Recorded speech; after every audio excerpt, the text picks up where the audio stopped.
Au cours de son ministère terrestre, notre Seigneur se sert à plusieurs reprises d'une expression particulière qui, dans sa bouche, a quelque chose de solennel. Par son retour périodique, elle souligne et ponctue de loin en loin les différentes étapes qui le conduisent à Golgotha. Et sa répétition nous apparaît comme autant de jalons qui nous permettent de reconstituer à travers le voile des choses humaines un magnifique ensemble de vérités divines. Le Seigneur Jésus va au-devant de la croix. Et il le sait, cette conscience de l'irrévocable qui s'approche. Il lui donne dans ces 2 mots, mon heure, une expression concrète. Familier pour nous, il représente pour lui la réalisation prochaine, imminente, d'un destin volontairement accepté et vers lequel il s'avance d'un pas ferme. Approchons-nous et regardons de plus près quelques-unes de ces étapes à la lumière de la parole. Ouvrons d'abord l'évangile de Jean au chapitre 2. Nous avons là le récit du premier miracle de Jésus, l'eau changée en vin aux noces de Cana en Galilée.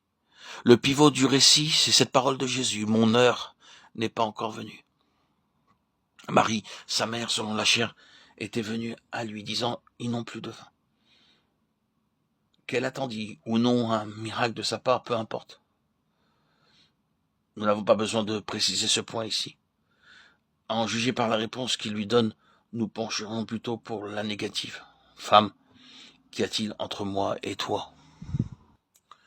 Le terme femme, employé ici dans le texte grec, était chez les orientaux une expression pleine de déférence. On pouvait même s'en servir pour aborder une reine. Cette réponse donc, femme, qu'y a-t-il entre toi et moi, pourrait être développée comme suit. Qu'y a-t-il de commun entre toi et moi ? Tu penses à une chose, je pense moi à quelque chose d'autre. Tes réflexions sont limitées à un certain domaine. Ma pensée à moi va beaucoup plus loin. Tu tiens à une chose, je désire moi toute autre chose. Qu'y a-t-il de commun entre nous ? Pensée, inclination, intention, désir, nous trouvent chacun dans 2 sphères tout à fait distinctes. Cette réponse, dis-je, est très frappante, très suggestive aussi. Comme il ne fait pas de doute, d'après l'original, que c'est bien le sens qu'il faut lui donner. Nous ne pouvons échapper à la conclusion que Jésus avait à ce moment-là quelque chose de spécial à l'esprit, une pensée bien définie, une idée arrêtée, une intention claire et nette. Ce qu'il se préparait à faire, l'événement qui allait se produire, avait dans sa pensée une signification qui dépassait infiniment tout ce qu'il pouvait y avoir dans la pensée de n'importe qui d'autre.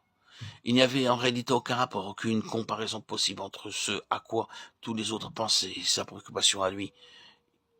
Il avait quelque chose à l'esprit qu'ils ne pouvaient, eux, ni discerner ni percevoir.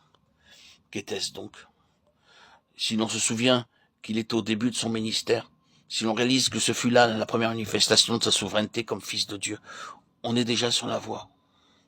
On se rend compte qu'il y a là, de sa part, une intention positive de donner à ce premier acte une signification tout à fait spéciale, nettement distincte de tout ce qu'on pourrait supposer.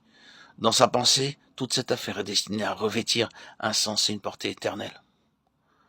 Autour de lui, personne ne s'en doute, mais il sait ce qu'il veut. L'avenir qu'il sait qu'il veut irrévocable, il le fait intervenir dans le présent, par une anticipation symbolique tout à fait transparente. Par cet acte, il fait un pas du côté de son destin, et en marque une étape précise, consciente, volontaire.